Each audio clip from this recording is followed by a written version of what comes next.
Hola, la siguiente es una conversación con Farid Cajat que hemos grabado hace un poco más de una semana para la edición número 100 de mi podcast, el podcast de Jaime Ferraro, que vuelve. Agradezco y pido disculpas a los seguidores de este podcast que han estado mucho tiempo desatendidos por mí, pero bueno, ha habido una serie de cambios en mi vida que ya les iré contando en distintos podcasts y que me hicieron un poco difícil seguir grabando de manera semanal, pero ahora estoy retomándolo. Así que estoy de vuelta y vamos, y el podcast va a aparecer de manera mucho más recurrente. En esta conversación con Farid Kajat, quien ha estado dos veces antes en el podcast, cubrimos un poco comparativamente dónde estamos hoy en día y dónde estábamos las últimas veces que grabamos.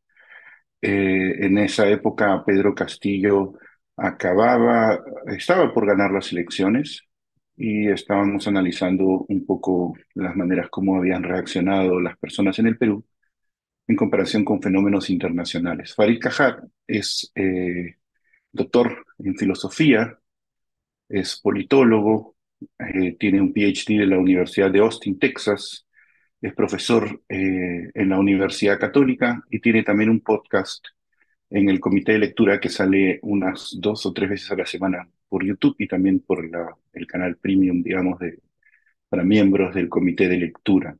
A mí me encanta conversar con Farid porque es un tipo que sabe de todo lo que pasa en todo el mundo. O sea, tú le puedes preguntar sobre cualquier país y sabe perfectamente qué es lo que está pasando ahí, te puede dar un contexto histórico y eso ayuda muchas veces a entender la realidad del Perú vista reflejada en la realidad y en la historia de otros países. Suscríbanse al podcast, voy a subir más contenido por este canal y compren mi libro, Demasiado Pituco, en todas las librerías y en buscalibre.com para quienes no están en el Perú. Así que la edición número 100 del podcast de Jaime Ferraro los dejo con esta conversación con Farid Caja. Y estamos grabando en el podcast de Jaime Ferraro, edición número 100, volviendo después de un montón de tiempo, por lo cual le pido disculpas a quienes siguen este podcast. Prometo que ahora vuelvo con regularidad y estamos de nuevo con Farid Cajat, porque creo que además de que como hace tiempo no grabamos y hace tiempo no conversamos, el mundo, no sé, sigue avanzando y hay un montón de cosas que creo que podríamos comentar, Farid. Te agradezco por estar acá. No sé si estamos peor que la última vez que grabamos o estamos mejor. Yo ya no sé si eso se puede medir, Bueno, pero acá estamos. cuando dijiste el mundo está avanzando, claro, temporalmente sí, pero está retrocediendo para todo otro efecto práctico. Pero bueno, brevemente sobre la pregunta, la forma optimista de verlo es la siguiente. Hasta los años 90 del siglo pasado, el mundo, medido como lo midieses, independientemente del indicador, era problemático. Bueno, variaba según la región, pero en general, pobreza como proporción de la población mundial era muy alta, Ujú, guerras interestatales y civiles eran muy alto el número, terrorismo a nivel internacional siguió creciendo hasta entrado este siglo, no había muchas democracias. Tuvimos un periodo que va de la segunda mitad de los noventas a la primera década de este siglo, que según un autor fue la mejor década en la historia de la humanidad. Nunca se redujo ujú, tanto la pobreza, nunca hubo tanta gente viviendo bajo democracia, había menos guerras civiles, menos guerras interestatales y además menos muertes por guerra. Y de pronto de 2011 para acá empezó a revertirse la tendencia nuevamente. Empezaron a aumentar las guerras y empezó a aumentar la participación de actores internacionales en guerra. Empezó el deterioro nuevamente de la democracia representativa. Tuvimos la peor pandemia en un siglo, la mayor recesión desde la Gran Depresión, la mayor guerra en Europa desde la Segunda Guerra Mundial. Pero si comparamos este periodo con algunos periodos de la Guerra Fría, no estamos tan mal. Si lo comparamos con la década inicial del siglo, sí, el deterioro es dramático. Mm. Es como que así comienzan los siglos, parece, ¿no? Ujú. Es un poco ¿Sabes qué me hizo gracia? Porque el otro día vi una amiga mía que es actriz, puso una foto o sea, fue a una premiere con un vestido de transparencias y puso la foto en Instagram. Y entonces obviamente recibió un montón de comentarios, gente machista, ¿no? Lo típico que siempre ocurre cuando haces eso. Y me hizo gracia porque uno de los comentarios que la defendía decía, no puedo creer que pase esto, no estamos en 2023 y yo pensaba, en 2023 el mundo es súper reaccionario, ¿no? Pero, O sea, pero no, es el supuesto del progreso, pues que comparten ujú, liberales e izquierdistas. El mundo cambia para mejor. Bueno, no necesariamente. Además, no, no hay no, ninguna fatalidad aquí. Es lo que los actores hagan, parte de lo que explica el desenlace. No son puramente factores estructurales ajenos a nuestro control. claro. Y el autor que citabas hace un ratito es Steven Pinker, que es el que dice No, pero tenía en mente a Pinker también, claro, ujú, que dice que, claro, en muchos aspectos estamos mejor que nunca, pero él lo decía ya hace unos años. Hay que decir en favor de él que él no pudo prever la pandemia, la peor recesión asociada a ella, desde la Gran Depresión, la guerra en Ucrania, pero esas tendencias todavía podían percibirse a mediados del siglo pasado, de la década pasada, perdón. ujú, Pero cuando ves, por ejemplo, guerras, el nuevo ascenso en el número de guerras, sobre todo civiles en el mundo, empieza en 2011. O sea, la década prodigiosa, si quieres llamarla así, fue la primera de este siglo. La segunda claro, todavía hay claroscuros, pero ya después, en estos últimos años, la tendencia es inconfundible, ¿no? sí. Y además no pareciera dar señales de calmarse, ¿no? Porque yo lo que siento es que cada vez estamos como más exacerbados, ¿no? Y eso me parecía también muy interesante, por eso justo conversar contigo, porque a mí me encanta esto que haces tú siempre de ver la política desde afuera, ¿no? Y compararla un poco con lo que nos pasa adentro.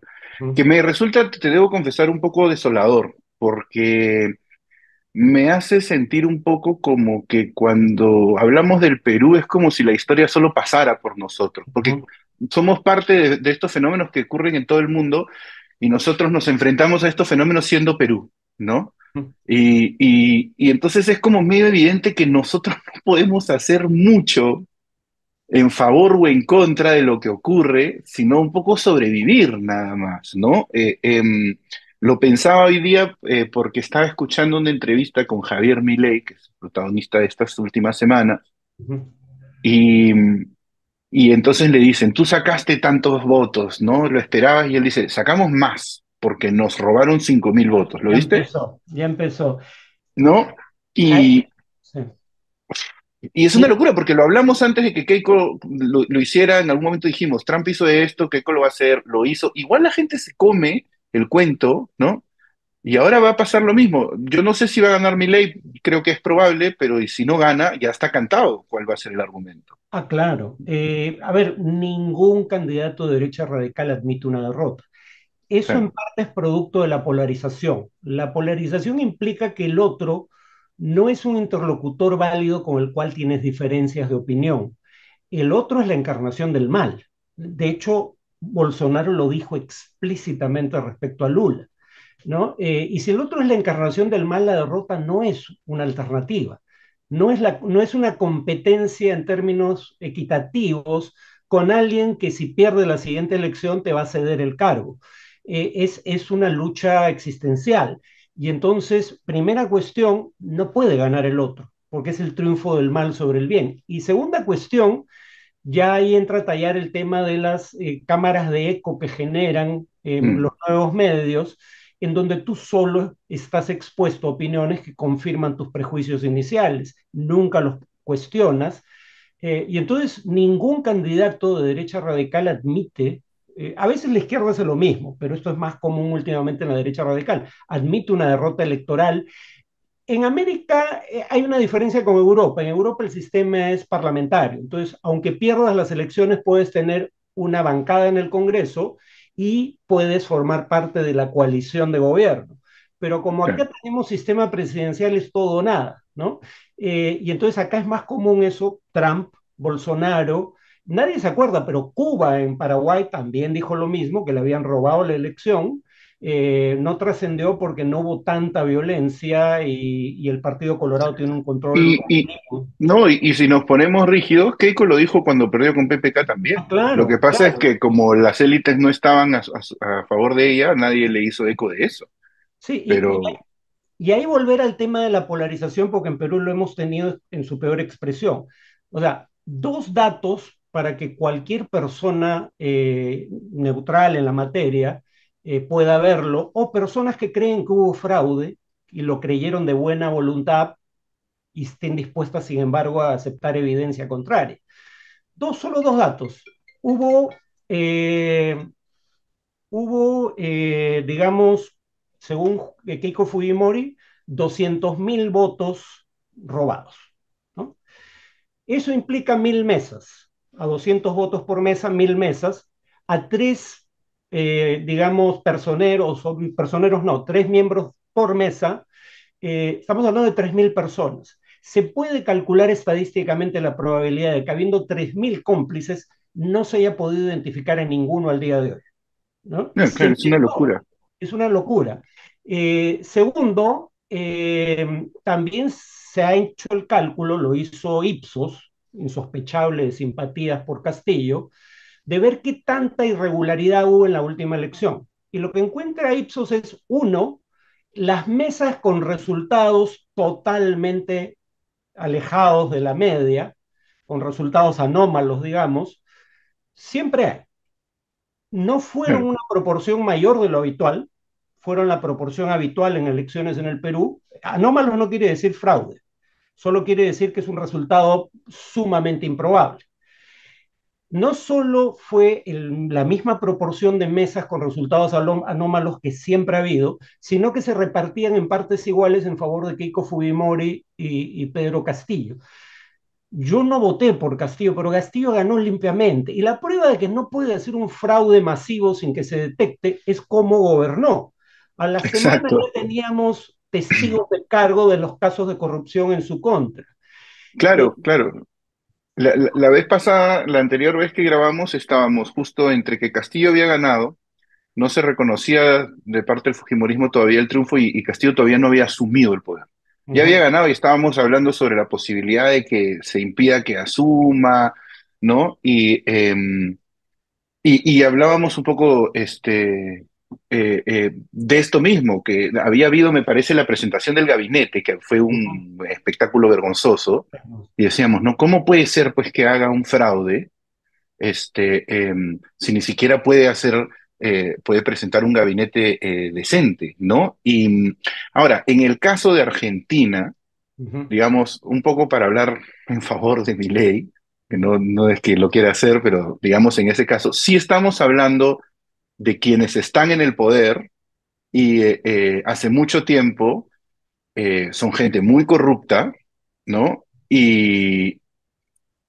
Y digamos, no te acuerdas cuando Alan García decía, ¿no? Un presidente no puede hacer a otro, no puede hacer ganar a uno, pero sí puede evitar que uno gane, sí, ¿no? pues. Ujú. Y en este caso, eso podría ser un poco más factible, tal vez, ¿no? No sería tan delirante que se le juegue en contra. Ahora, a ver si eso constituye un fraude o si es posible robar una elección así, ¿no?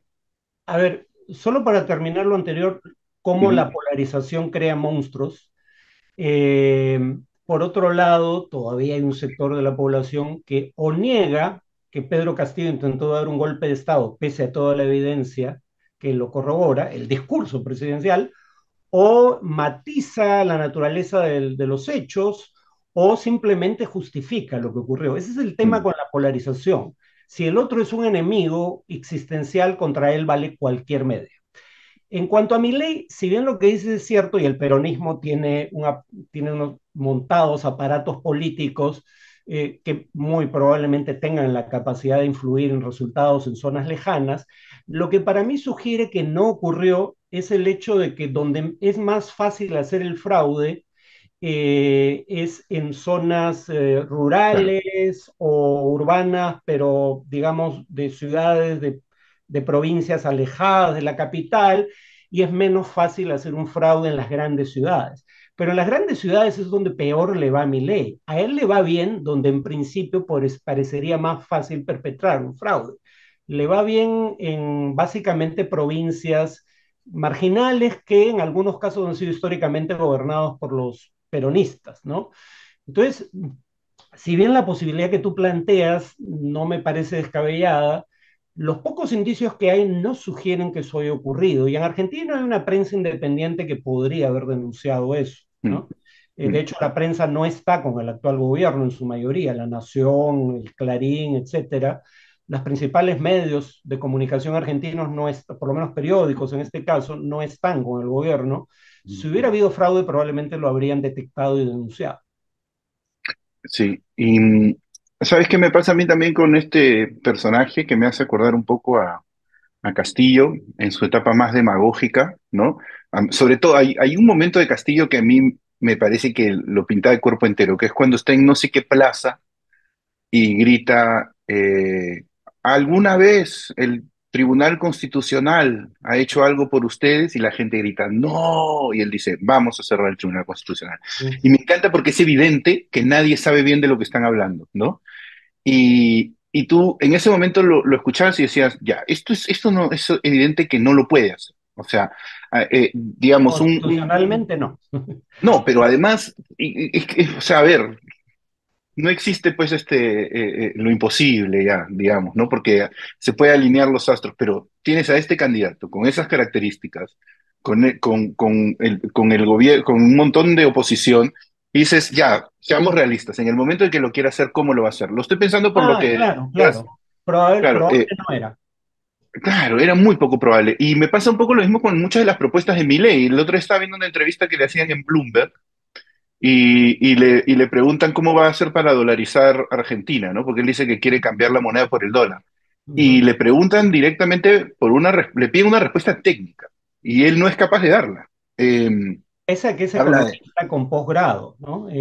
Sí sí, tiene formación. A diferencia de Castillo, en donde su paso por la universidad no parece haber dejado huella en él, Milei lo puedes acusar de fanático, pero no de carecer de formación académica. sí, sí, no, y además tiene otra gran ventaja sobre Castillo, que es que Milei es eminentemente, antes que un político, es un comunicador. Bueno, Entonces, así empezó, sí. además. Así empezó su Claro, carrera. claro, era panelista es un youtuber que está llegando Sí, a la pues. presidencia, porque no sé si te pasa, te debe pasar a ti, yo como consumo contenido sobre Javier Milei en YouTube, y hay mucho que es muy viral, entonces te sale todo el tiempo estos videos de Milei destroza a periodista Así. zurda, Milei humilla a periodista que ¿no? Y son todos estos videos de él todo desaforado, y dices, claro, con esa técnica, ¿cómo no va a ganar, no? Me hace acordar a muchos de los políticos de hoy, creo que desde hace un tiempo, porque yo creo que Obama también fue parte un poco de eso, Sí, especialmente Trump, ¿no? Y esto y dices, igual, si llega al poder, ¿qué tanto puede hacer, ¿no? Sin gobernadores, ah, con un Congreso en contra y sobre todo con una población civil eh, en Argentina que es políticamente muy activa, ¿no? O sea, digamos, es verdad que hay un voto de rechazo y de desesperación, pero esa gente a Milei se le puede voltear a la semana. sí, bueno, primero, la polarización implica Ujú, que si el otro es un enemigo existencial, no se debate para llegar a la verdad, no se debate para escuchar evidencia que pueda contradecir tus opiniones porque está cerrado esa posibilidad. Se debate para destrozar. Es un sucedáneo de la guerra, lo dice claro. literalmente un aliado de Milley, Laje, en su libro La batalla cultural. Ujú, La palabra batalla ahí es adrede. Esa no es una discusión para llegar a un punto de acuerdo o para llegar a la verdad. Es mm, un sucedáneo de la guerra, ¿no? Eso es claro, uno de claro. los productos de la polarización. Ya que mencionaste el tema de qué cosa es viable o no, yo tengo ahí dos titulares de la República en entrevistas, así que nadie puede decir que lo estoy sacando recién ahora, entre la primera y la segunda vuelta, donde los titulares, la República tuvo a bien poner los titulares adecuados, por suerte. Uno decía que ambos, Keiko y Castillo, eran una amenaza autoritaria, ¿no? Y dos, claro, sin embargo, decía, es menos probable que una intentona autoritaria de Castillo tenga el apoyo de los poderes fácticos que una intentona autoritaria desde la derecha. Y lo hemos vivido. El golpe, claro, y también lo hemos vivido antes, el golpe de Fujimori tuvo efectos durante 8 años, cuando menos, porque el gobierno continuó 8 años más después del golpe. El golpe de Castillo duró 88 minutos, básicamente, claro. ¿no? Eh, Sí, Fuerzas Armadas, medios de comunicación, gremios empresariales, nunca hubieran apoyado un golpe de Castillo, pero están apoyando el vaciamiento de la democracia y el copamiento de las instituciones que lleva a cabo una coalición que componen la mayoría del Congreso y la presidenta accidental que nos ha tocado. En cuanto al tema de Milei, el populismo es deliberado. Milei tiene 4 perros a los que llaman mis hijos de 4 patas. ujú. Sus perros tienen nombres de economistas liberales o libertarios connotados. Uno de ellos es Y sabes Murray, que son, perdón que te interrumpa, y sabes que son clon de un perro anterior que así, tuvo. de Conan. Dice, no, pero yo no entiendo cómo clonas a un perro. ¿Quién puede hacer eso? En Pero teoría bueno, es concebible, solo que la técnica detrás no la conozco. ah, Porque, por ejemplo, recordemos que se clonó una oveja, la primera claro, clonación.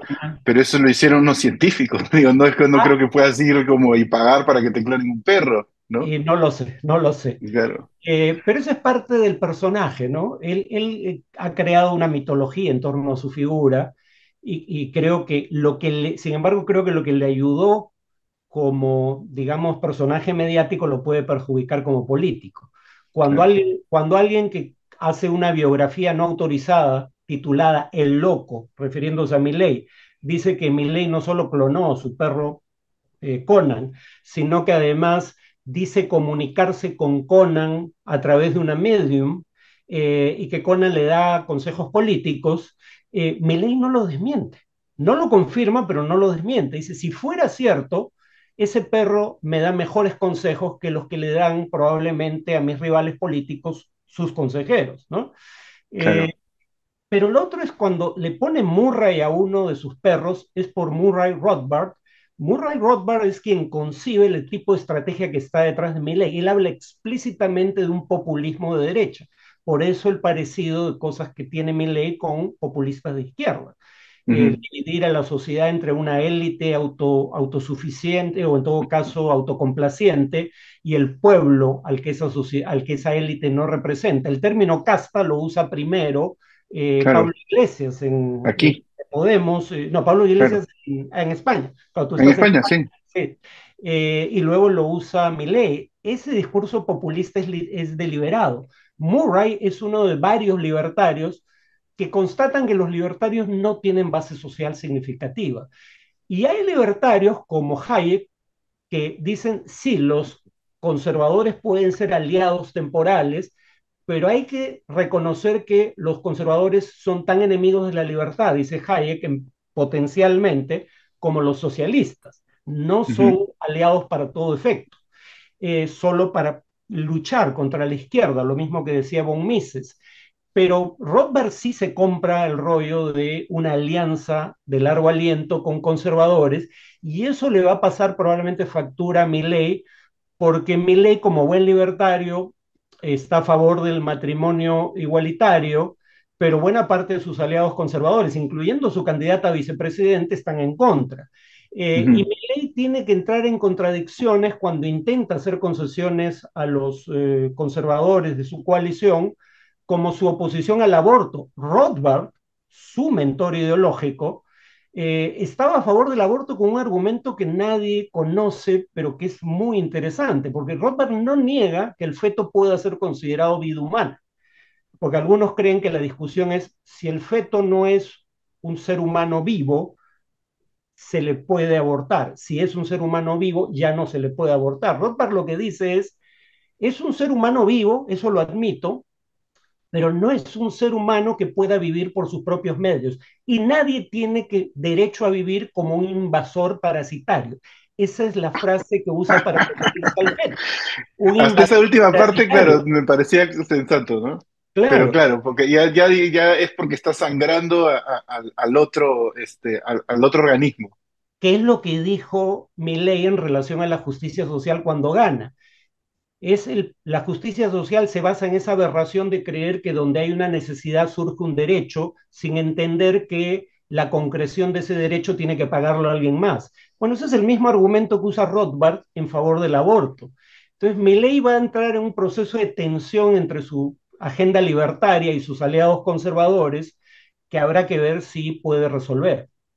Mira, yo justo estaba pensando en algo de eso un poco más temprano porque vi una entrevista que sale en El Comercio, que no la he leído todavía, he visto solo el titular y me llamó la atención, con este actor mexicano que es muy reaccionario, que se llama Eduardo Verástegui, que es el productor de Ah, esta película Sound of Freedom.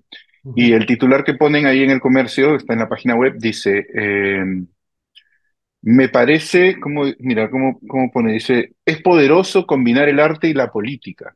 Y me pareció muy interesante, porque es como si estuviese hablando en favor de, claro, esta es una película con tintes políticos, ¿no? Digamos, ya podemos discutir cuáles son esos tintes luego, pero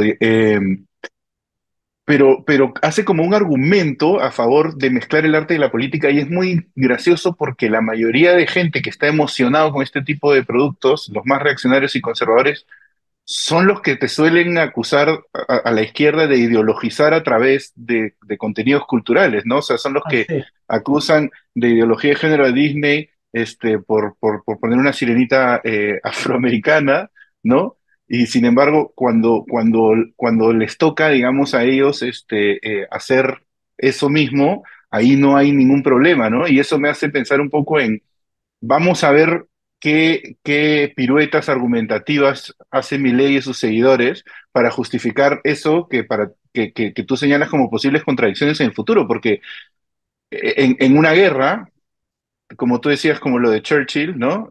También, pues, en favor puedes hacer apología del infierno si es que el otro es claro, enemigo de tu enemigo, ¿no? Y entonces a mí lo que me parece que va a ser más interesante es si es que llega a la segunda vuelta al balotaje, como le llaman los argentinos, Patricia Bullrich, porque ahí vas a tener un escenario claro, parecido al PPK Keiko, ¿no? Y entonces los reaccionarios van a tener que sacarse la máscara de liberales y ahí vamos a tener exacto, que ver, porque si llega con el kirchnerismo, mira, incluso a mí me costaría decirle a un argentino, no, vota por el kirchnerismo para que no gane mi ley, porque claro. o sea, hasta como experimento podría ser ya, no sé, llamativo, ¿no? Interesante. Sí, bueno, sobre el cineasta que mencionas, eh, ha- la prueba de que mezcla arte con política es que ha ayudado a promover la idea de que su película fue censurada por los grandes estudios de Hollywood, Sí. presuntamente liberales, ¿no? Y en realidad simplemente no la compraron. Creyeron que no era un producto comercialmente promisorio, pero eso no tiene nada que ver con censurarla, porque no le impidieron exhibirla por otros medios. Al final se ha logrado exhibir en salas de cine y ha sido un éxito de público. Eso ha Pero, sido su mayor estrategia de marketing, porque la película es una claro, porquería. Claro. yo no la he visto, consiguió un buen actor, eso hay que decirlo, para protagonizarla, pero un actor con una agenda conservadora también, porque es, por ejemplo, Ujú. el que encarna a Cristo en La Última Tentación, creo que fue la película No, en La Pasión de Cristo. La Pasión de Cristo, de un connotado antisemita conservador, ¿cómo se llama el director Mel este? Gibson. El Gibson, ¿no? Claro, Eh, que a diferencia de esta película, La Pasión de Cristo, creo que cargaba cinematográficamente una propuesta un poco más decente. Yo no he visto Sound of Freedom, pero he visto el tráiler y he visto muchas películas de ese tipo en mi vida, como para ver qué cosa es. Es una película de acción de serie B, o sea, es, bueno, bueno, y además están tirando piedras a su propio techo de cristal, ¿no?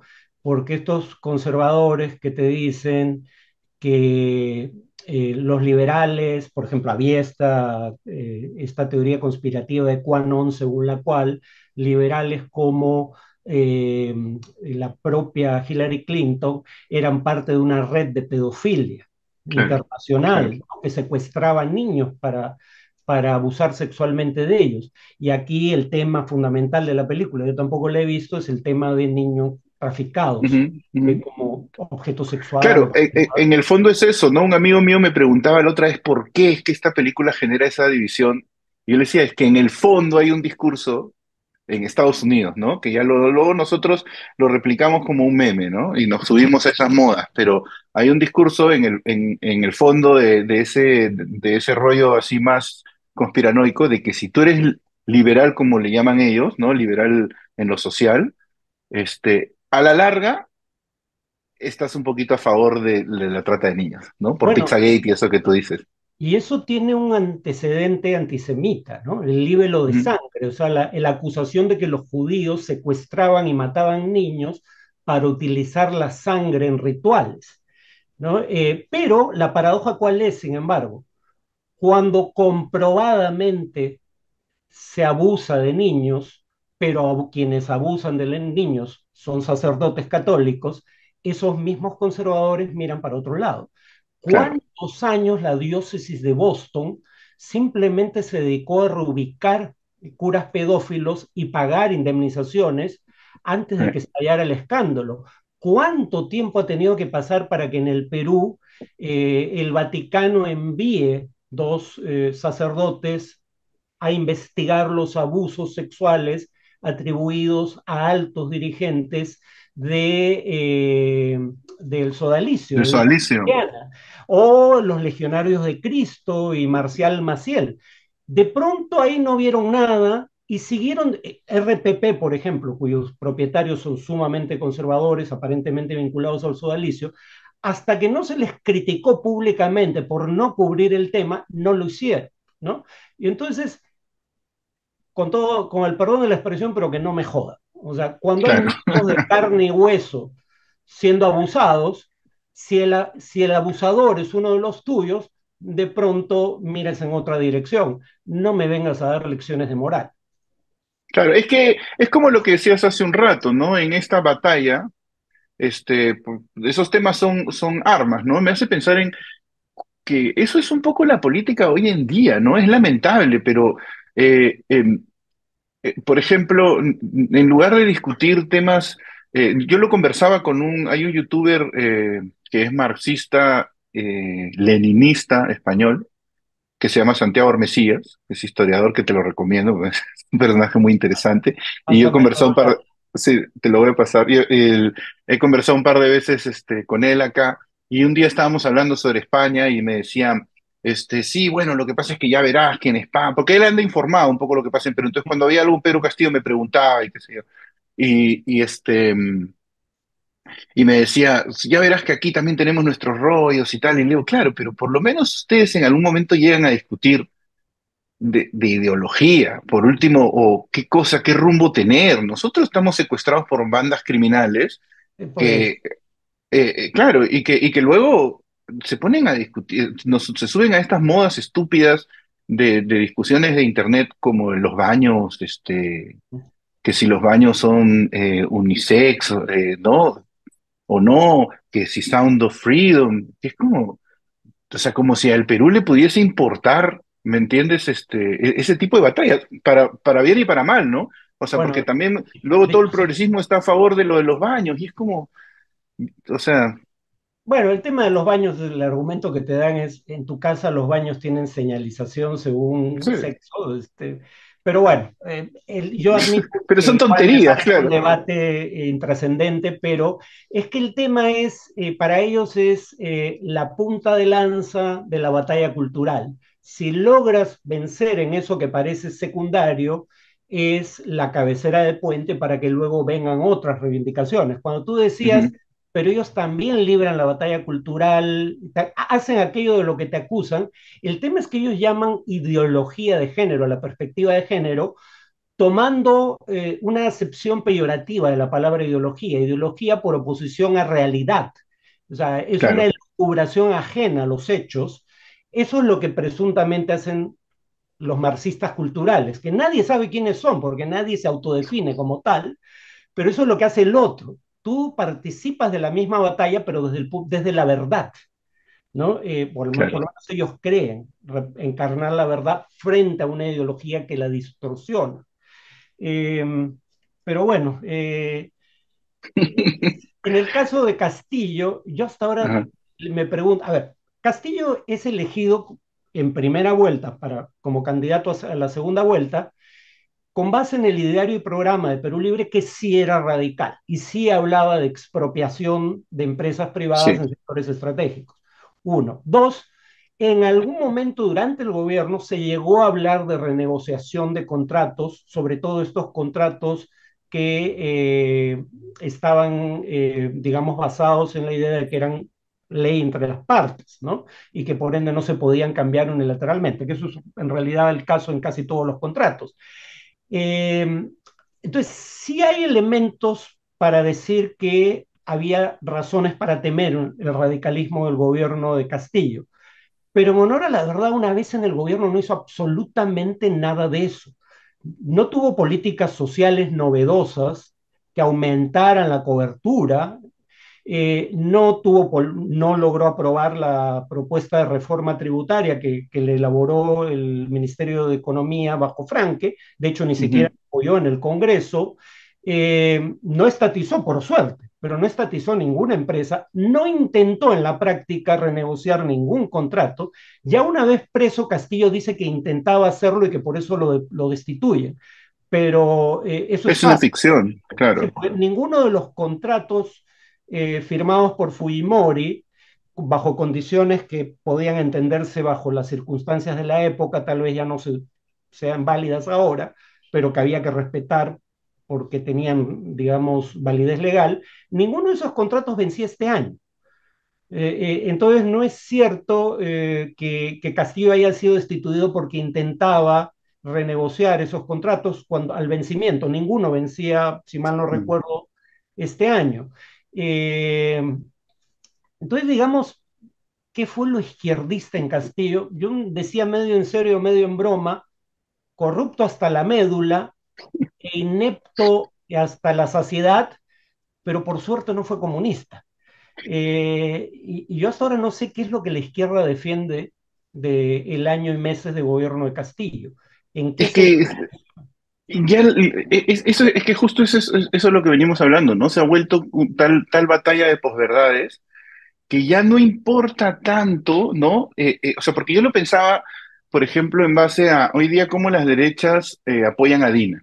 Y normalmente, ¿no? Porque a mí me pasó que me encontré con un amigo que es de derecha y me dice, hace unos meses, aquí estábamos en España, y me dice, oye, al final, y me lo dice todavía como una reflexión como para tender puentes entre los dos, ¿no? Y me dice, oye, al final, Dina bien, ¿no?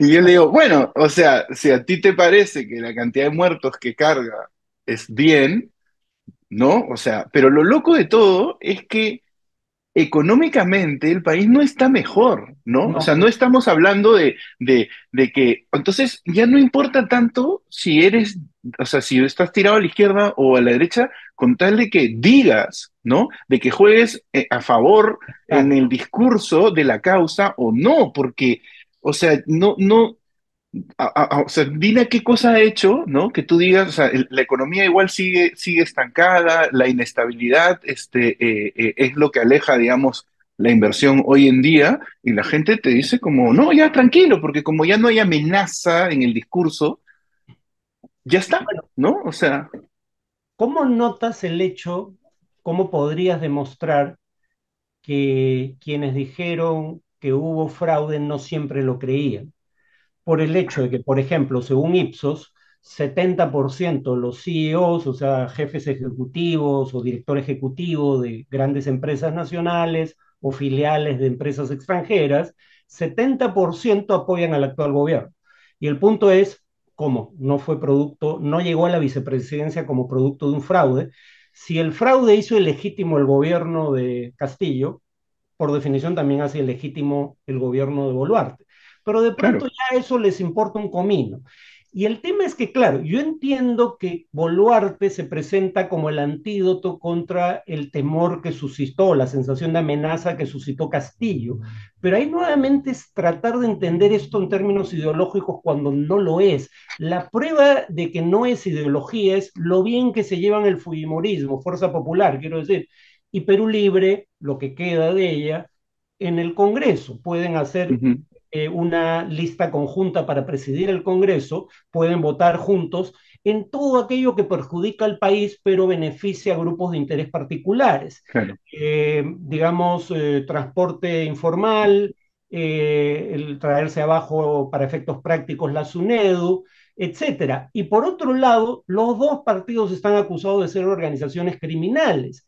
Entonces, lo que une al Fujimorismo y a Perú Libre, más allá de las ideologías, es el hecho de que defienden grupos de interés particular, que a veces quieren, a veces son negocios legales, pero que quieren sacar sus intereses o quieren hacer prevalecer sus intereses a cualquier precio, incluso sobornando para obtener contratos, y a veces vienen, digamos, del narcotráfico. Por ejemplo, ya nadie se acuerda que el Fujimorismo no quería extender la supervisión de la Superintendencia de Banca y Seguros a las cooperativas de ahorro y crédito en zonas donde ¿verdad? se hablaba de lavado de activos del narcotráfico, ¿no?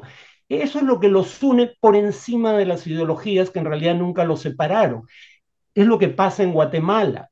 Estamos gobernados por mafias. No son partidos políticos los que nos gobiernan, son asociaciones temporales para delinquir en tanto estén en el gobierno.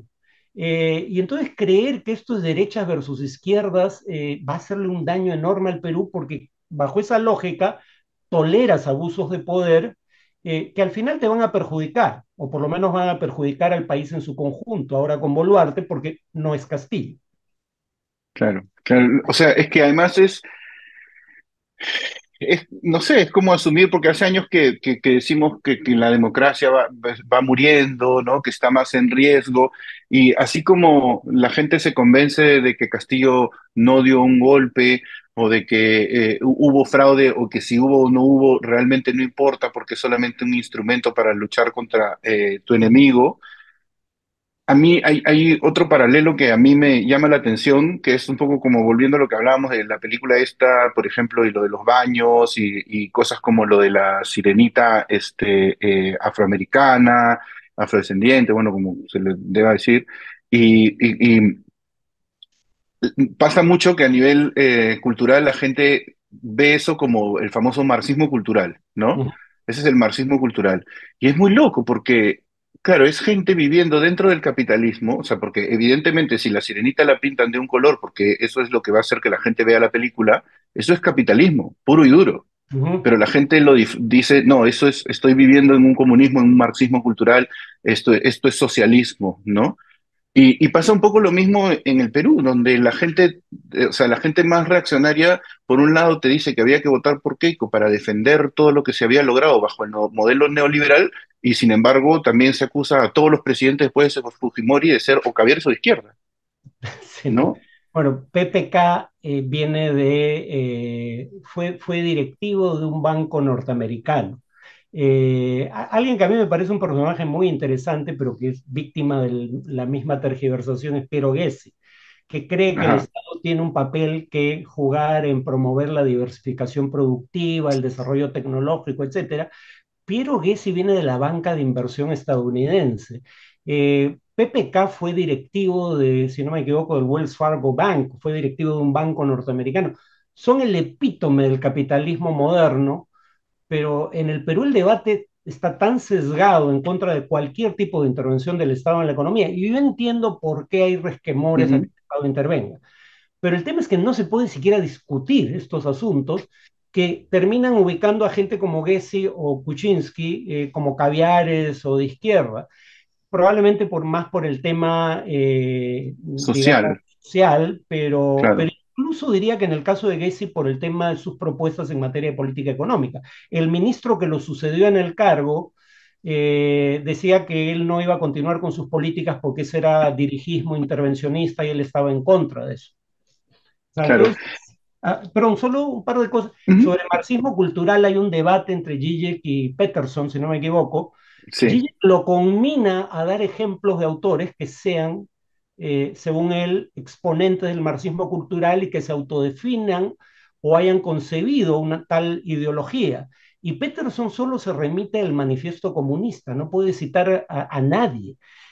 Ujú, Sobre el tema de efectivamente las grandes corporaciones y los temas sociales, la prueba de que es una estrategia de marketing que no necesariamente tiene detrás algún compromiso con principios es, en mi opinión, la siguiente. McDonald's retira su franquicia de Rusia después de la invasión de Ucrania, pero mantiene su franquicia en Guantánamo. Es el limbo legal donde están secuestrados sin juicio hace años personas que, repito, nunca se les ha formulado cargos o se les ha formulado cargos en cortes militares sin normas de debido proceso.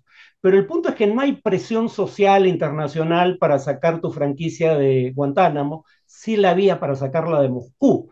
Entonces, ese Ujú. es mi problema con la responsabilidad social empresarial, como parecen entenderla algunas grandes corporaciones. Es qué estrategia me genera menor resistencia social. No es plasmar un principio a través de las políticas corporativas. Claro, no, es totalmente performático, ¿no? Y mucho es que lamentablemente está ahí donde está la discusión, ¿no? O sea, es en el plano de las redes, de las masas, de la gente que se moviliza. Y pasa un poco mira, en la guerra de Ucrania-Rusia, ¿no? Aquí en España, en la Liga Española, en todos los partidos de, o sea, de la liga, junto al marcador, se pone una bandera ucraniana, ¿ok? Y yo lo entiendo como gesto de solidaridad, digamos, pero al mismo tiempo también estás tomando partido por un país en una guerra en donde, ok, sí, Putin es el invasor y es el agresor, pero como no sé, caer en esa misma polarización o solo por oposición ya se santifica Exacto. la posición ucraniana, ¿no? En HBO Max han reestrenado la serie de Zelensky. O sea, HBO Max ha comprado la serie Ah, en la que Zelensky actuaba de presidente y la pasan y la gente la ve. Entonces ya todo se vuelve como una especie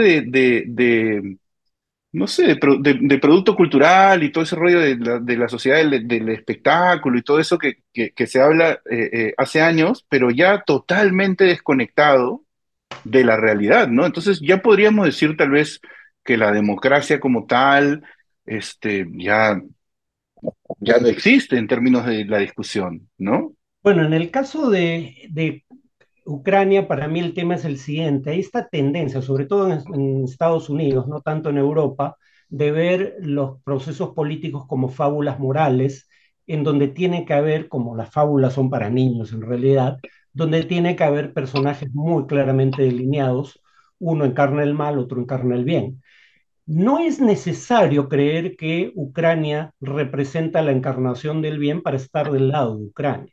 Claro, Es cierto que el batallón Azov era un grupo de extrema derecha, de inspiración fascista, que reivindica a un aliado de Hitler durante la ocupación nazi de Ucrania, Stepan Bandera.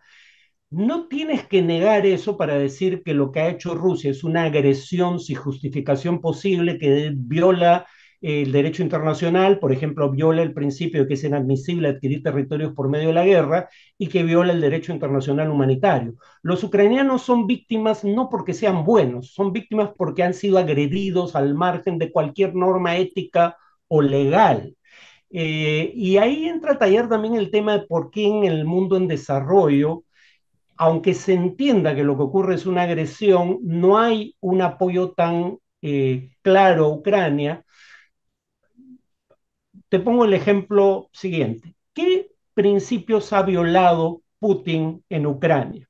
Primero violó un principio establecido, bueno, deriva de la Carta de la ONU, pero establecido con esa formulación en una resolución del Consejo de Seguridad. Es inadmisible la adquisición de territorios por medio de la guerra.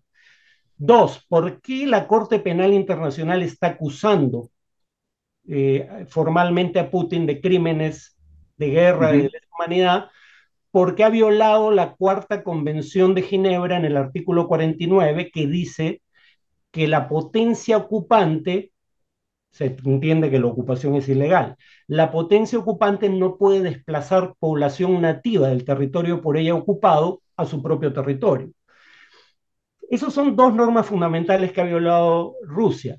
Los palestinos dirían lo siguiente: Israel ha violado también la primera norma. Claro, eh, es inadmisible adquirir territorios por medio de la guerra, figura con esa formulación por primera vez en una resolución del Consejo de Seguridad sobre Israel y los territorios palestinos ocupados o los territorios árabes ocupados, no respecto a Ucrania. No puedes anexar territorio ocupado, cosa que ha hecho Rusia, lo hizo Israel con Jerusalén Oriental. Israel ha violado, según el propio Consejo de Seguridad de la ONU, también la Cuarta Convención de Ginebra que violó Putin y también el artículo 49, porque ese artículo primero dice no puede trasladar población del territorio ocupado al territorio de la potencia ocupante, pero de inmediato dice que la potencia ocupante no puede trasladar a su propia población al territorio por ello ocupado, que es lo que hace Israel con los asentamientos. Las ujú, potencias occidentales sancionan por esas violaciones reales del derecho internacional a Rusia, pero jamás han sancionado a Israel. Más aún, Israel es el principal receptor mundial de ayuda militar norteamericana. Entonces, tú no tienes que cuestionar la condición de víctima de Ucrania, ni negar la violación palmaria de todo tipo de norma de derecho internacional por parte de Putin para complejizar el tema y no presentarlo como una fábula moral de buenos contra malos. claro, es que lamentablemente para sostener su discurso lo tienen que hacer, pues, ¿no? Porque funciona. O sea, tengo entendido que hoy en día Netanyahu está pasando una serie de leyes y cosas como para tener poder absoluto y ya no poder ser censurado por el Parlamento, ¿no? Em, y la situación está agravándose, pero también tengo entendido que hay movilizaciones dentro de Israel ya de oposición bastante más fuertes que antes. ¿Tú Sí. crees que pueda esto generar algún tipo de cambio? O sea, perdón, hace poco hay un podcast que sigo de un pata que se llama Lex Friedman, Uh-huh. que hace poco entrevistó a una semana a Netanyahu y a la siguiente semana a Noel Yoa Harari, el filósofo que es y él es un opositor de Netanyahu, Sí, sí. y explicaba todas estas cosas. Y me pareció interesante porque él es un tipo que es muy popular, digamos, es un discurso eh, mainstream completamente Uh-huh. y ya sale a hablar directamente en contra de Netanyahu, cosa que no es tan común, ¿no? En figuras públicas. Pero cada vez más, ahora, Harari es un tipo con el cual suelo coincidir, sobre todo en temas de Medio Oriente, pero que todavía no hace explícitamente una asociación que es importante.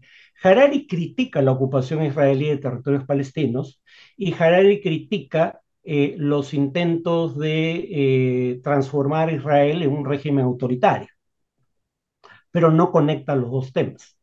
Ya, Eh, claro. eh, ¿Y por qué eso es importante? Porque cuando uno ve quiénes son dónde está el electorado fundamental, no el único, pero el fundamental, de las fuerzas políticas que ideológicamente o programáticamente quieren convertir a Israel en un régimen autoritario, vienen de los asentamientos en territorios palestinos ocupados.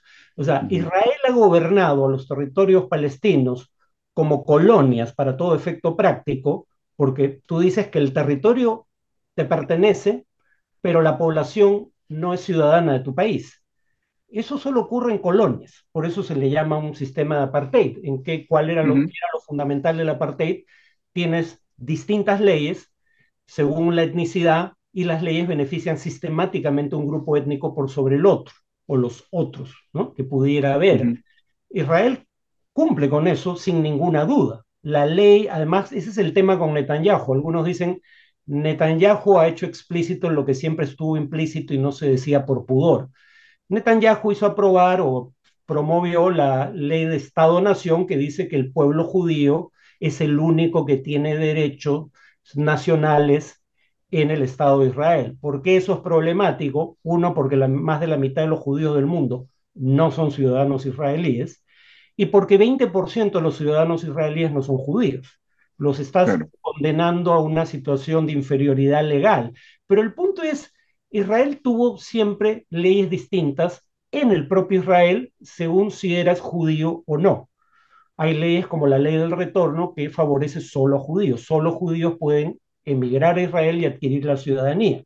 Los palestinos que fueron forzados a marchar al exilio en 1948 no pueden siquiera volver a sus propiedades. Hay leyes distintas para judíos y árabes en Jerusalén Oriental y hay leyes distintas para judíos y árabes en territorios ocupados. Israel Ujú. ya era una dictadura en los territorios ocupados y nunca fue genuinamente democrático en el conjunto de su territorio porque discriminó contra una minoría de su propia ciudadanía. ¿Por qué ahora les llama la atención que la gente que hizo eso quiera establecer diferencias entre los propios judíos según si son religiosos o no, Claro, según si son heterosexuales u homosexuales? claro, claro, es que va avanzando, ¿no? O sea, y va saliendo lo que está detrás, ¿no? Es interesante, justo el otro día conversaba con un amigo y recordaba yo cómo hace unos años el hermano de este amigo mío, en un arrebato de sinceridad, decía, yo, ¿saben qué? Yo soy de derecha, yo soy de derecha, en el Perú, ¿ok? Y esto hace como unos 10 años. Y decía, a mucha gente le da como vergüenza decirlo y admitirlo, pero yo lo admito. Y llamaba la atención en ese momento. Y hoy en día, en el Perú, es una posición extendidísima, ¿no? Y más bien lo contrario, o sea, declararse como de izquierda ya es lo que suena como tener, como que tenga tintes radicales, por más moderada que sea esa posición izquierdista, ¿no? Y van ganando de a poquitos. He visto como Milei, por ejemplo, una de las cosas que ofrece también es mudar la embajada, a, este, a ¿no? Jerusalén. A Jerusalén. Trump, me acuerdo que dijo que la estaba mudando, pero Lo mudó. no sé si lo logró, lo llegó a hacer. ¿Y, Sí, y qué pasó con eso, no? sí. Bueno, sobre lo primero, Ujú. yo honestamente hoy en día creo que es mucho más importante si eres demócrata o no que si eres de Claro. izquierda o de derecha. Es que a Hay- eso iba, ya la democracia ha pasado a ser un escollo, claro, ¿no? O sea, claro. un obstáculo para que prime tu ideología. Es primero derecha y después que eso se asiente, en Perú, ¿no? Primero que gane la derecha y después que eso se asiente ya pues podemos permitirte frivolidades como la democracia, ¿no? Sí, pues, bueno, y además porque yo siempre he creído que el autoritarismo suele llevar implícito una doble moral, ¿no? Eh, Nadie en estratos medios o altos de Lima hubiera considerado aceptable que se dispare contra los manifestantes que protestaban contra el gobierno de Castillo, pero sí les parece tolerable que se haga en público, ¿no? En Ujú, circunstancias similares, porque claro, te dicen, hubo violencia de parte de los manifestantes, sí, pero los casos documentados de muerte no coinciden con los casos de violencia de manifestantes. ujú. Hay imágenes de manifestantes apedreando ambulancias. Si la policía hubiera disparado contra gente que apedreaba ambulancias, tenemos tenido una discusión totalmente distinta. Pero cuando ves las imágenes de la gente que muere baleada, hay casos de gente a la que se le dispara por la espalda sin haber hecho nada antes. O se le Ujú. lanza, en el caso de Lima, el único muerto en Lima, una bomba lacrimógena en la cabeza sin que estuviera Claro. haciendo absolutamente nada ilegal. Entonces, para mí el autoritarismo es casi siempre una doble moral, porque nadie está a favor de la tortura en primera persona. Siempre está a favor de la tortura para el que piensa distinto, tiene otro color de piel o es diferente en alguna cosa que tú consideres fundamental. Eh, Ujú, en el caso de la embajada, sí, ahí está el tema de que Israel violó al anexar Jerusalén Oriental el mismo principio que violó Putin al anexar primero Crimea y luego cuatro provincias más de Ucrania. Bajo el derecho internacional contemporáneo es inadmisible la adquisición de territorios por medio de la guerra. Y sin embargo, en ese caso, trasladas tu embajada a Jerusalén reconociendo la anexión de Jerusalén Oriental por parte de Israel, cosa que viola un principio de derecho internacional que Estados Unidos no vetó en su momento, o sea, no lo consideró contrario al derecho internacional o a los intereses de Israel. Ahí, sin embargo, entra a tallar un tema muy interesante, porque ahora y esto lo hace Netanyahu fundamentalmente, Netanyahu ya tiene un discurso con base en el cual lo importante no es lo que piense de los judíos, sino lo que piense de Israel. Tu antisemitismo es tolerable siempre y cuando apoyes a Israel. En el caso de Milei no entra en esa categoría, Pero hay estos personajes como el sacerdote o pastor evangélico que fue a dar la bendición a la nueva embajada. Ese pastor, los dos pastores evangélicos son antisemitas, pero pro-israelíes. Y uno dice, ¿cómo puede ser tal cosa? Básicamente son pro-israelíes porque según su interpretación de, si no me equivoco, del Apocalipsis, el triunfo de Israel, o sea, el retorno de los judíos a la tierra prometida es la condición de posibilidad para el Armagedón del final de los tiempos y la segunda llegada del Mesías.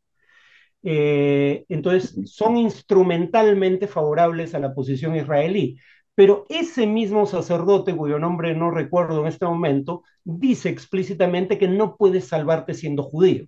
Cuando venga el Armagedón final, o se convierten al cristianismo y van al cielo, o si permanecen judíos, se van al infierno. Hay otro pastor que estuvo también, los dos estuvieron en la inauguración de la embajada. Por un lado estaba a favor de que Estados Unidos traslade la embajada, su embajada a Israel, perdón, de Tel Aviv a Jerusalén, pero por otro lado dijo en algún momento que el holocausto fue parte del plan de Dios para hacer que el pueblo judío retorne a la tierra prometida. Ese era un sacerdote que apoyaba a McCain, un candidato republicano Ujú. a la presidencia. McCain no tuvo problema en recibir su apoyo. Además, este sacerdote o pastor evangélico iba a reuniones de AIPAC, las asambleas de este grupo de lobby pro-israelí en Estados Unidos. Tanto AIPAC como McCain tuvieron que distanciarse de él cuando dice que el holocausto era parte del plan de Dios.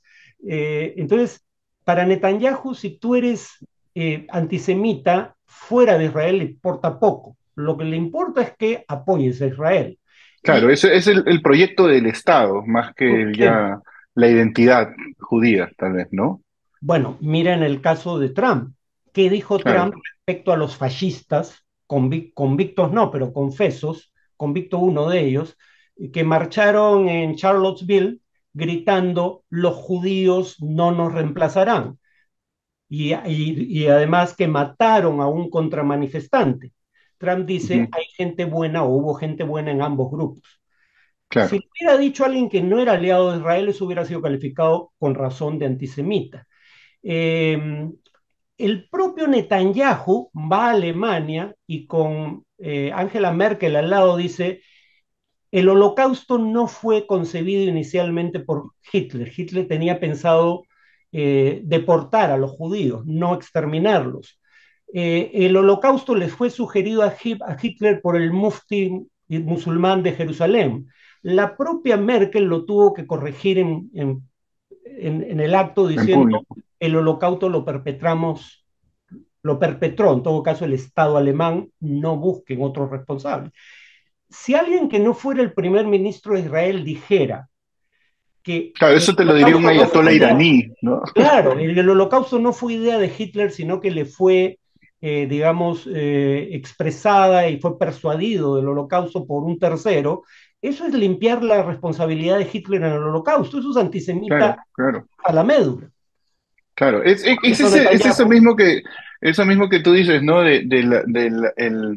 La doble moral del autoritarismo, ¿no? Me hacías pensar cómo esas mismas personas en Perú que dicen que estos muertos son terroristas, incluso los que, o sea, digamos, los que te dicen, no, mira, estos estaban solamente pasando por ahí, médicos, los que están comprobados que ni siquiera eran los que estaban tirando piedras o lo que fuera, y así fueran los que estaban tirando piedras, esos son terroristas, de arranque, sin sentencia, sin juicio, son claro. terroristas.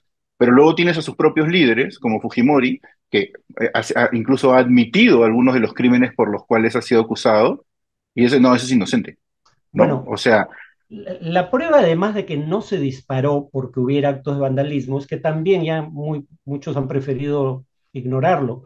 Hubo actos de vandalismo en las manifestaciones contra Castillo, al menos en una, que se incendia una sede del Poder Judicial, que se intenta primero tomar por asalto y luego se incendia. Ahí nadie disparó, ¿no? claro. Porque bajo las reglas legales en el Perú, las autoridades pueden usar fuerza letal solo para prevenir un ataque que ponga en riesgo su vida o la vida de su entorno, de civiles en general, ¿no? claro, Si bien hubo vandalismo, no se daba esa condición, las fuerzas del orden hicieron bien en no disparar, pero el agente que no hubiera tolerado disparos contra manifestantes de clase alta limeña, de pronto tolera cualquier tipo de acción extralegal o ejecución extrajudicial claro, claro, cuando se trata de quienes piensan distinto y no quieren ver la evidencia. Los videos están en YouTube, cualquiera los puede ver. Hay claro, una persona que está atendiendo un herido y se le mata en ese momento. Hay una persona que está detrás de un árbol en Cusco, no está tirando piedras, no está haciendo nada, y cuando ve a un policía gira y huye, y el policía le dispara a corta distancia por la espalda. Quien no claro. haya visto esa evidencia o no se haya enterado, no tiene autoridad moral para hablar del tema. Claro. Además eres generoso, creo, diciendo que son tolerantes, porque muchos no solamente lo toleran, lo piden. Lo piden, O sea, claro. esa es la solución, ¿no? Así se arregla esto, ¿no? Em, sí, bueno, creo que a la pregunta que hacíamos al inicio de si estamos mejor o estamos peor, creo que tienes razón en que en el mundo estamos de repente mejor, pero creo que en el Perú sí estamos peor. Bueno, en esa década prodigiosa nosotros tuvimos el boom de las materias primas y Pero tuvimos, eso fue solo económico, digamos. Socialmente la sociedad pero ha permanecido con las mismas enfermedades.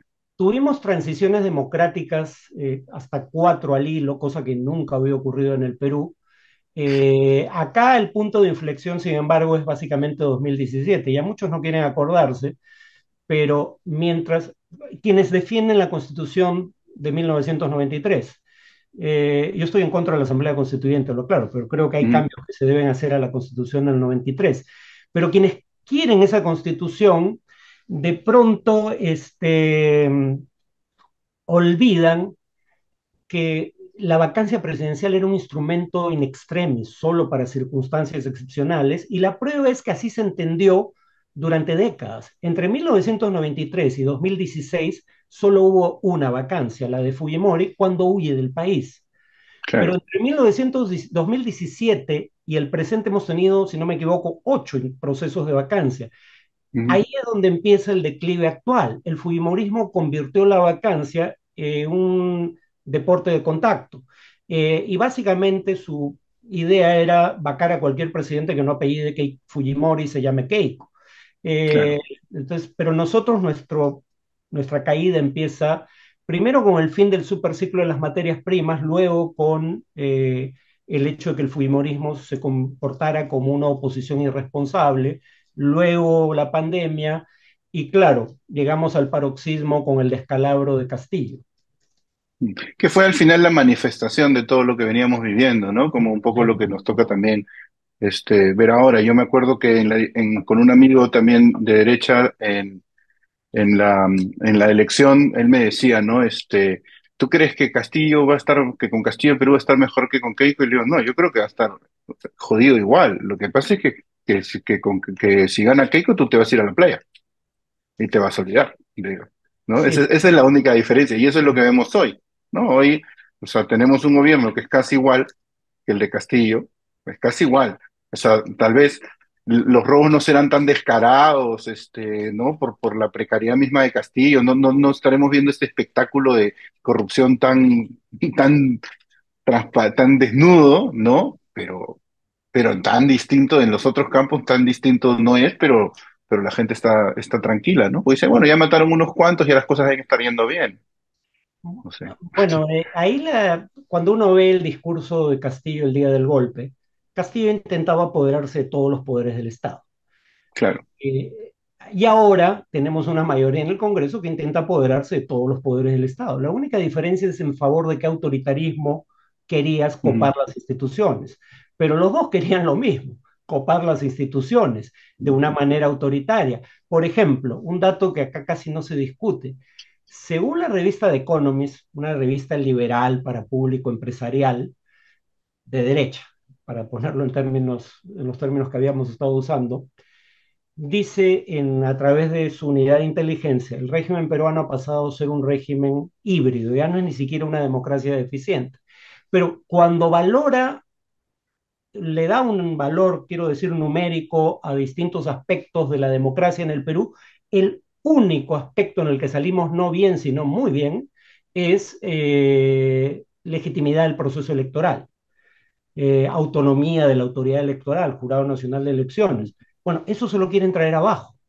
claro, En este que quieren convertir quieren que las autoridades electorales respondan por sus decisiones, que son en última instancia, a través de un juicio político en el Congreso, en el que van a ser juzgados por quienes perdieron la elección y no claro. aceptaron el Y resultado. eso es porque las clases dirigentes todavía creen que tienen el control de estas mafias, ¿no? O sea, yo supongo, porque si tú estás aceptando darle esa, o sea, es la misma gente que te dice, yo estoy a favor de la pena de muerte, aunque con los jueces en el Perú eso sería una locura, pero igual estoy a favor, porque saben que a ellos no les va a tocar nunca, Sí, ¿no?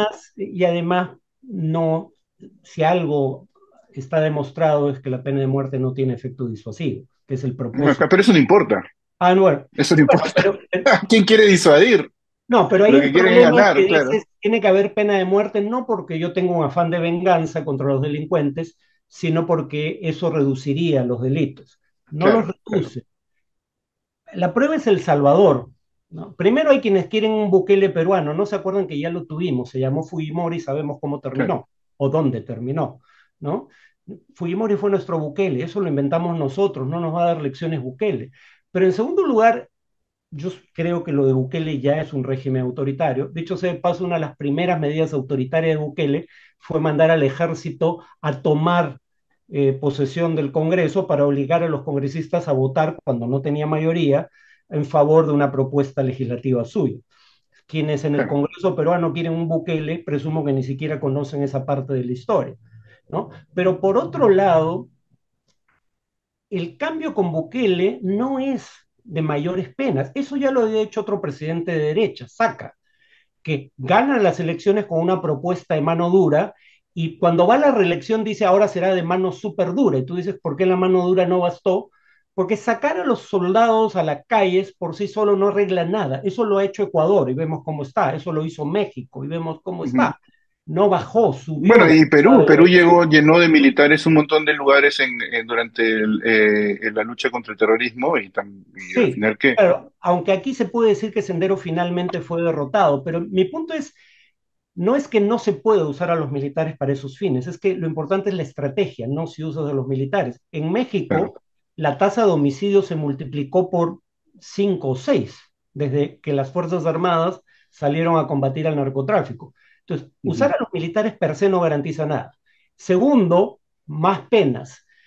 Cualquier economista conoce el concepto de valor esperado. El valor esperado de un evento es el valor que le asignas al evento en caso de ocurrir, multiplicado por la probabilidad de que ocurra.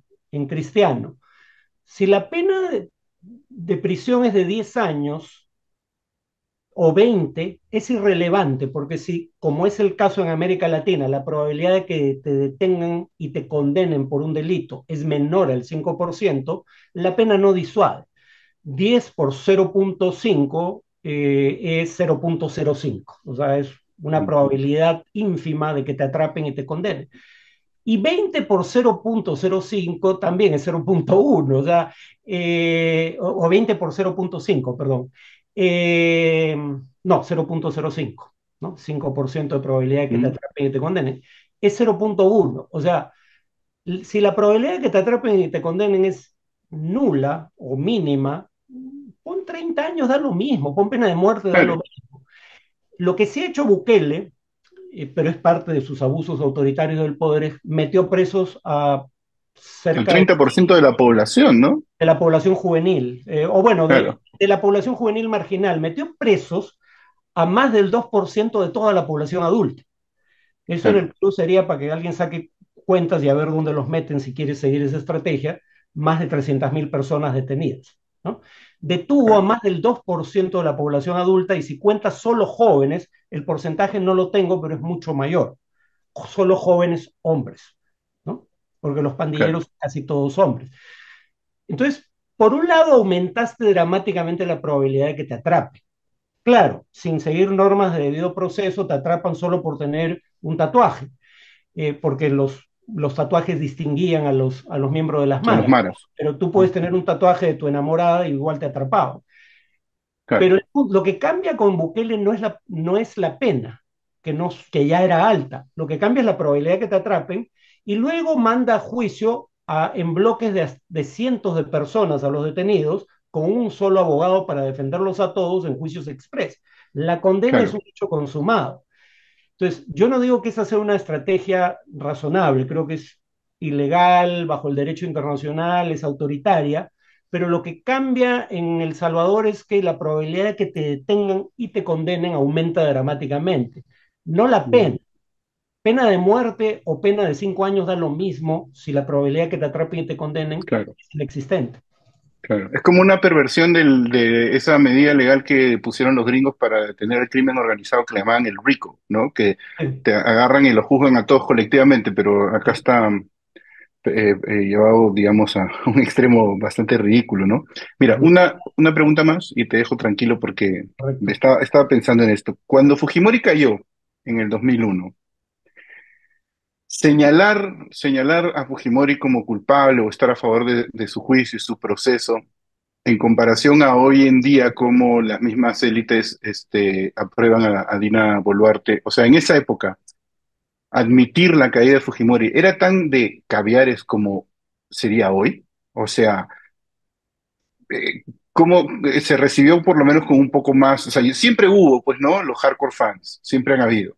Pero Mira, digamos, ¿cuál era la opinión pública? ¿Se percibía tan extremo como se percibiría hoy perseguir a un no, presidente como a él? ver, cuando Fujimori da el golpe, por eso digo que fue nuestro Bukele. Tuvo la popularidad que Ujú. tiene hoy en día Bukele, 77% en Sí. algunas encuestas apoyó el golpe.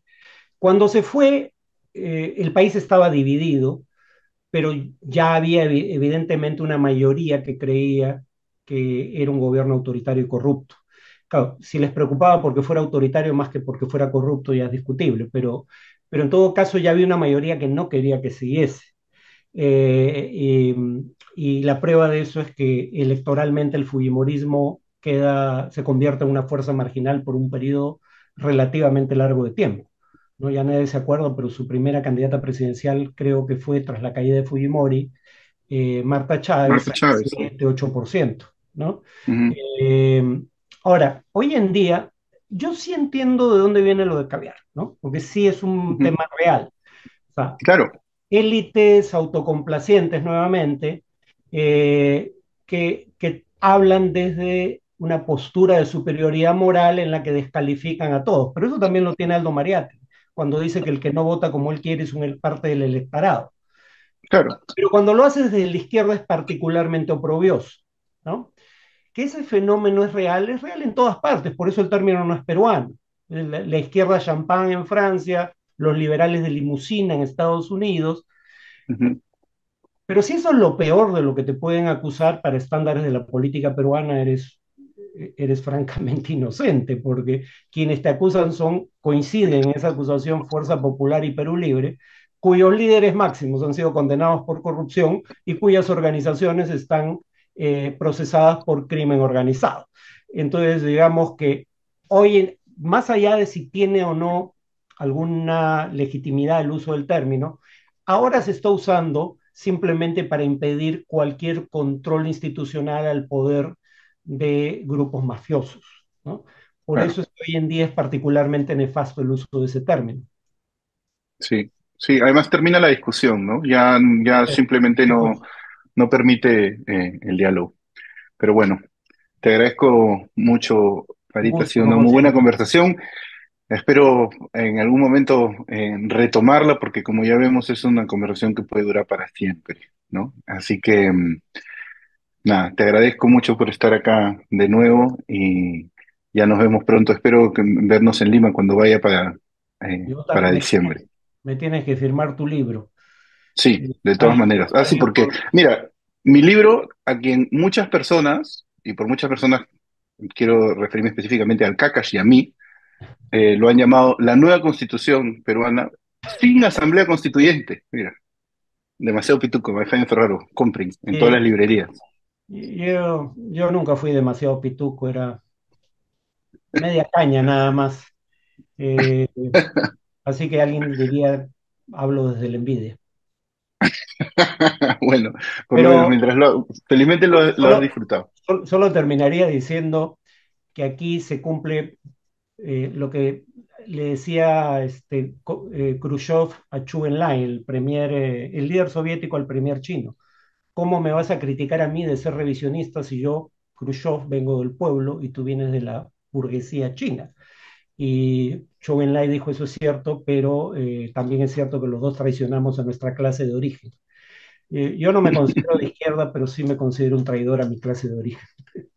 Yo no me considero un traidor de clase, pero sí creo que existen muchos traidores, porque creo que en mi clase debería haber espacio para mí. Pero Bueno, bueno, creo que esa clase debería tener espacio en un país mejor, pero no con las actitudes y las ideas que maneja hoy en día. es verdad, es verdad. Mira, tengo mis López Aliagas ahí, subliminales, este, como buen pituco, en el fondo, escondiendo ahí los fachos. Ujú. Pero bueno, voy a parar aquí la grabación. Adiós, Gusto. amigos.